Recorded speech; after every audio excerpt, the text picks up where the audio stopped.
जी बिस्मिल्लाहिर्रहमानिर्रहीम अस्सलामु अलैकुम रहमतुल्लाहि व बरकातुहू। मेरा नाम है डॉक्टर मोहम्मद मुज़म्मिल हसन। एक नए सेशन के साथ आपकी खिदमत में हाज़िर हैं। आज सुबह की एक वीडियो बनाई है और वो एक नेशनल डेयरी है कराची में, और उसके बारे में पूरी डिटेल्स आपके साथ शेयर की हैं। तो बेसिकली जो डॉक्टर साहब हैं साजिद नकवी साहब, उन्होंने बड़ी एफ़र्ट करके कराची में उन्होंने ये वीडियो रिकॉर्ड की और कोई 15-16 पैचेस में बना के मुझे व्हाट्सएप की, और व्हाट्सएप में मैंने उनको बड़ा अच्छे तरीके से एडिट किया और एडिट करने के बाद हमने आपकी खिदमत में पेश की। डॉक्टर साहब को मैंने कहा था कि कोशिश करें थोड़ी सी आवाज़ ऊंची रखें। डॉक्टर साहब ने पूरा ज़ोर लगाया, लेकिन चूँकि डॉक्टर साहब के पास माइक मौजूद नहीं था तो कुछ लोग जो हैं, बल्कि ज़्यादातर लोग यही कह रहे हैं कि जी आवाज़ नहीं आ रही, मज़ा नहीं आ रहा, कोई मुझे 200 रुपया दे रहे हैं ताकि मैं माइक ले लूँ। इस किस्म के कमेंट्स नीचे आ रहे हैं। और फिर कुछ लोगों ने मुझे पर्सनली रिकमेंड किया कि आप इसका निचोड़ निकाल के हमें बता दें। देखिए, एक बात मेरी गौर से समझिएगा, अभी मैंने ये निचोड़ निकाल लिया है, मैं भी आपके सामने रख दूँगा इंशाल्लाह। मैंने भी उसी ही आवाज़ को सुना है, वो मुझे भी थोड़ी आ रही थी, मैंने बड़ी मुश्किल से जैसे कि तैसे उसको सुना और उसमें से सारा पॉइंट लेके आपके सामने रख दिया। तो अगर मेरी आवाज़ इस वक्त आपको 100% आ रही है तो उस वीडियो में आवाज़ आपको 30% आ रही है। एक बात मैं आपसे गुजारिश करना चाहूँगा, देखिए हम कोई प्रोफेशनल लोग नहीं हैं, मैं कोई जियो टीवी का नुमाइंदा नहीं हूँ, ना को हमारा प्रोफेशनल यूट्यूब का चैनल है। हम लोग मेहनत कश लोग हैं, मजदूरी करने वाले लोग हैं, हमें थोड़ा सा टाइम मिलता है, हम कहीं भी कोई इन्फॉर्मेशन आपके सामने रख देते हैं। अब कई दफ़ा ऐसे होता है कि हमें कोई एक चीज़ हासिल करने के लिए, कोई एक इल्म की बात लेने के लिए 200-200 किलोमीटर सफ़र तय करना पड़ता है। आप लोगों को घर पे पक्की पकाई खीर मिल रही है तो कोशिश किया करें, जहाँ पे थोड़ी सी दिक्कत का सामना करना पड़े तो कर लिया करें, कान के पास मोबाइल कर लिया करें। मैंने सारे ऐसे ही लिखे हैं, ठीक है। तो कदर करनी चाहिए हमें उन लोगों की जो किसी तरीके से भी कोशिश करते हैं, एफर्ट करते हैं और आप तक इन्फॉर्मेशन देते हैं। डॉक्टर साहब को मैंने कहा था कि वो कोशिश करें कि आवाज़ ऊंची रखें, उन्होंने कोशिश की भी है और मैं उनको पूरा अप्रिशिएट करता हूँ। आजकल के दौर में पता है मुझे कौन है ऐसा जो अपने फार्म की डिटेल्स को बाहर निकालता है। यहाँ पर तो किसी के फार्म पे 3 अबॉर्शन होने हैं तो वो नहीं किसी को बताता कि जी हमारे फार्म की जो है वो बदनामी ना हो जाए, फार्मर शेयर ही नहीं करता। तो ये इतना बड़ा डेयरी फार्म है, अपने साथ आपके साथ रुदात को शेयर कर रहा, हमें उनको अप्रिशिएट करना चाहिए। तो मैं ये बता रहता हूँ जी, ये पूरा सबसे पहला जो आउटब्रेक था पाकिस्तान में वो था जी नेशनल डेयरी पे कराची में। ये 1400 एनिमल्स पे मुश्तमिल है जी। यहाँ पर सबसे पहला केस आता है जी अक्टूबर के आखिरी हफ्ते में 2021 के अंदर, ठीक है जी। इनका जो वच्छियों का सेक्शन है, जहाँ पे 4 माह की, 8 माह की, 10 माह की, 12 माह की वच्छियाँ होती हैं, वहाँ पे सबसे पहले एक वच्छी को ये मसला बनता है। अब जब ये वच्छी को मसला बनता है, उसके पूरे जिस्म पे दाने बन जाते हैं, तपड़ बन जाते हैं और 106 टेम्परेचर हो जाता है। अब चूंकि ये बीमारी पाकिस्तान में पहले थी नहीं, तो इनके ज़हन में आया कि हो सकता है एलर्जी हो सकता है लंपी हो सकता है हर्पिस मैमोलाइटिस हो सकता है सूडो LSD हो। तो कई सारी बीमारियाँ ज़हन में आ गई कि यार ये हो सकता है, ये हो सकता है, ये हो सकता है, ये हो सकता है। पाकिस्तान में पहले ठीक अभी नहीं। अच्छा, फिर इन्होंने सोचा कि क्यों ना हम थोड़ा सा इंतज़ार करें 4-5 दिन, अगर तो बीमारी आगे फैलती है, ठीक है, तो इससे हमें और मज़ीद अंदाज़ा हो जाएगा कि बीमारी है कौन सी है। और चूंकि उस वक्त पाकिस्तान में LSD को, लंपी स्किन को डायग्नोस की, इसकी तशखीस करने के लिए किट्स अवेलेबल नहीं थी, तो इसकी डायग्नोसिस या इसकी तशखीस भी उस वक्त मुमकिन नहीं था। अच्छा, होता ये है जनाब कि ये बच्ची जो बीमार होती है ये 4 से 5 नवंबर 2021 में एक्सपायर हो जाती है।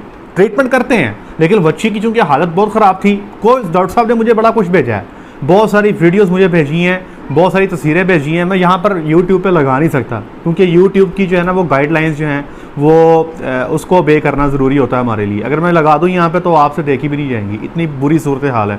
याद रखिए, जो बुरा केस है, जो उसमें वायरस का लोड ज़्यादा है, आप उस पर जितना मर्जी तेल लगा लें, वहाँ पर अमूमी तौर पर एक्सपायरी हो जाती है। अच्छा, इसके बाद 5 नवंबर को वच्छी मरने के अगले ही दिन उसी शेड में 3 केसेस मजीद आ जाते हैं। अब परेशानी की बात हो जाती है कि यार ये हो क्या रहा है, ठीक है जी। ये रब्ता करते हैं डॉक्टर शाकिर साहब से जो एंग्रो के मैनेजर हैं, ये रब्ता करते हैं डॉक्टर हबीब साहब से जो डेयरी लैंड को डील करते हैं, ये रब्ता करते हैं मेरे से डॉक्टर साहिद नकवी साहब मुझसे भी रब्ता करते हैं। मैंने इनसे ये कहा, मैंने कहा देखें भाई, बात ये है कि किताबी बातें करनी है तो वो मैं ढेर कर लूँगा आपसे, मैं भी क्या करूँगा, गूगल पे जाऊँगा, लंपी स्किन लिखूँगा, टॉप ब्ला ब्ला ब्ला, आपको बहुत सारी बातें बता दूँगा। बेहतर ये है कि उस बंदे से बात की जाए जिसने इस बीमारी पे काम किया हो। मैंने अपने स्टूडेंट का नंबर दिया डॉक्टर मोहसिन साहब का, जो सूडान में काम कर रहे हैं, और सूडान में ये बीमारी काफ़ी पुरानी है और इसकी एक आउटब्रेक वो देख चुके हैं। इन्होंने डॉक्टर मोहसिन से भी रब्ता किया। डॉक्टर मोहसिन साहब ने जो बीमारी देखी, जो केस देखे, उन्होंने अपना वर्डिक्ट दे दिया कि भाई ये लंपी है, और उन्होंने इनको रिकमेंड किया कि जी आप लंपी वैक्स जो वैक्सीन है MST की वो आप करवा लें। ये क्या करते हैं जी, 16 से 1700 दिरहम की एक वाइल, 100 डोजेस की वाइल है जी, और 16 से 1700 दिरहम की इनको दुबई से मिलती है, डायरेक्ट इंपोर्ट करते हैं। और ये 20 नवंबर को अपने सारे अडल्ट हर्ट को ये वैक्सीन कर देते हैं, ठीक है जी। अच्छा, वैक्सीन करने के 21 दिन के बाद इनके पास एडल्ट हर्ट में कोई केस नहीं आता। एक गलती इनसे हो जाती है, गलती ये करते हैं कि ये बच्चों में वैक्सीन नहीं करते, और ना ही ये पता ही है कि बच्चों में आती है नहीं आती है, बच्चों में वैक्सीन कब करनी है, एक बहुत बड़ा क्वेश्चन मार्क है। अब ये बच्चों में वैक्सीन करते नहीं, लेकिन होता ये है कि कुछ अरसे के बाद 3 से 4 महीने के बच्चे जिनका अभी दूध छोड़ा है उनमें बीमारी आ जाती है। फिर इनको, अब डेफिनेटली वैक्सीन तो बड़ी महंगी है, अब 16 से 17 दिरहम की एक खुराक है। अब दिरहम का आप रेट देख लें कितना है, 600-700 रुपये की डोज कम से कम पड़ रही है। तो ये क्या करते हैं कि ये इस तरह करते हैं कि गोट पॉक्स और शीप पॉक्स की जो वैक्सीन है वो इस्तेमाल करते हैं, क्योंकि फैमिलीज़ जो हैं LSG इनकी सिमिलर हैं।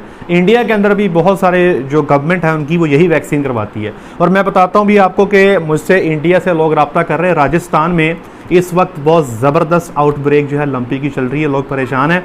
और मुझसे एक साहब ने रब्ता किया और मुझसे वो इजाज़त ले रहे थे कि जी आपकी जो वीडियो है उसका हम कुछ हिस्सा काट के अपनी वीडियो में लगा के हम पेश करना चाहते हैं अपनी आवाम के लिए। मैंने कहा जी बिल्कुल लगाएं, अगर किसी का फ़ायदा हो सकता है तो हमें उनका फ़ायदा करना चाहिए। अच्छा, अब ये गोट पॉक्स और शीप पॉक्स की वैक्सीन करवा लेते हैं, ठीक है जी। एक मैं आपको पहले बात बता दूँ कि ये 50% से ज़्यादा ये वैक्सीन काम नहीं करती, गोट पॉक्स की और शीप पॉक्स की। अच्छा, वैक्सीन ये करवा देते हैं, और अमूमी तौर पे जब भी आप गोट पॉक्स की या शीप पॉक्स की वैक्सीन कट्टों में या बच्चों में करते हो तो आपको 10 गुना खुराक रखनी पड़ती है। अगर बकरियों को 1 सीसी लग रही है तो आपने बच्चे को, गाय के बच्चे को 10 सीसी लगानी है, तो ये 10 गुना करके उसको खुराक लगा देते हैं। अच्छा, होता ये है 3 हफ्ते तक तो ये बर्दाश्त करते हैं, क्योंकि आपको पता है कि वैक्सीन जो है अपना असर दिखाने में 3 हफ्ते का टाइम ले जाती है। लेकिन यहाँ पे 3 हफ्ते गुजर जाने के बाद भी महीने तक केस नहीं ख़त्म होते, तो फिर ये बेचारे मजबूरी के आलम में दोबारा से जो लंपी वैक्सीन है ये इनकी MST की दोबारा मंगवाते हैं, ये दोबारा अपने बच्चों को करवाते हैं। फिर जाके जनाब इनको सुकून आता है, फिर जाके इनके जो मामलात हैं वो इनके आसान होते हैं। तो इसमें नुकसान क्या क्या हुआ जी इनका, ये टोटल जी 42 गायें अक्टूबर और नवंबर में जिनको इन्होंने टीका रखा हुआ था वो सारी रिपीट हो गई, एक भी नहीं ठहरी। अब ये सच्ची बातें कौन करता है, ठीक है जी। बताने का मकसद ये है कि अगर ये बीमारी आ जाती है तो अपने डॉक्टर पे चढ़ाई नहीं करनी, ये कुदरती आफत है। अगर किसी के जानवर रिपीट हो गए तो डॉक्टर क्या कर लेगा।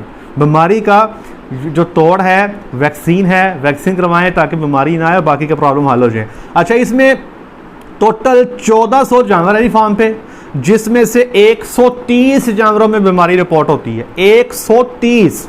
इसमें बच्चे भी शामिल हैं, इसमें बड़े भी शामिल हैं, और 33 जानवर एक्सपायर हो जाते हैं, 33 जानवर फौत हो जाते हैं, जिसमें 12 जानवर जो हैं वो बड़े हैं जिसको आप अडल्ट कहते हो, और इसके बाद तकरीबन 21 के करीब बच्चे जो हैं इसमें एक्सपायर हो जाते हैं। और इसके अलावा अबॉर्शन भी है, मतलब बच्चे गिराए और जानवरों के अंदर इनफर्टिलिटी की प्रॉब्लम आए, मतलब जिसमें प्रॉब्लम हुई वो बाद में 6-7 महीने पर हीट में नहीं आता, जो सीवियर केस है। तो बात बताने की ये है कि इन्होंने हमारे साथ ये सारा शेयर किया कि भाई ये हमारे साथ टोटल हुआ, हम ऐसे गुजर के इस मामले में से यहाँ तक पहुँचे। तो एट दी एंड एक ही चीज़ है कि वैक्सीन आपने करवानी है। अब वहाँ पे डॉक्टर्स की पूरी टीम मौजूद है। अमूमी तौर पे लोग हमसे रब्ता करते हैं, कहते हैं ट्रीटमेंट बता दें, हम ट्रीटमेंट बताते हैं, फिर वो पूछते हैं कि डॉक्टर साहब ये गब्बन है, बच्चा तो ना फेंक देगी। ओ भाई मेरे, आपका जानवर ट्रीटमेंट से नहीं बीमारी से बच्चा फेंकता है, ठीक है जी। अब ट्रीटमेंट जो है वो असर करने में टाइम लेती है। बाद औक़ात जानवर का बेड़ा गर्क हुआ होता है, उसको कम से कम 10-15 दिन चाहिए ट्रीटमेंट के लिए। आप दुआ करें कि आपका जानवर बच जाए, जानवर बच गया तो कल को दोबारा भी इंशाल्लाह प्रेग्नेंट हो जाएगा। अगर आप बच्चा बचाते रह गए और उसी तरह ट्रीटमेंट के लिए बच्चा बच जाए, भाई गाय ना बची तो बच्चा किधर बचेगा। यहाँ पे टारगेट होना चाहिए कि हमारी गाय बच जाए, गाय बच गई तो इंशाल्लाह कल को वो बच्चा भी दे देगी। ट्रीटमेंट्स जो डॉक्टर साहब ने डिस्कस किए हैं इस वीडियो में वो सारी वही हैं कि अगर बुखार है तो बुखार के टीके आपने लगाने हैं, सुबह शाम लगाने हैं, जानवर को शावर देना है। अगर सांस का प्रॉब्लम है तो ट्राइबर्सन पे चले जाओ, अगर जिस्म पे सूजन आ रही है तो पेनिसिलिन का टीका लगा दो, और बाकी जो नुस्खा जात देसी हैं वो मैंने आपके साथ पहले ही बहुत डिस्कस किए हुए हैं। आई होप सो कि ये रोदाद अब आपके ऊंची आवाज़ में आपको सुन गई होगी। उम्मीद करते हैं आपको फ़ायदा होगा।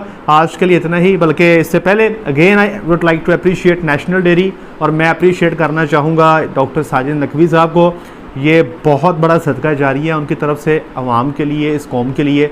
इंशाअल्लाह अज़ीज़ अल्लाह की ज़ात आपके लिए आसानी वाला मामला फरमाए। आज के लिए इतना ही, अपना ख्याल रखें, दुआ में याद रखें, 5 वक्त की नमाज़ अदा करें। अस्सलामु अलैकुम।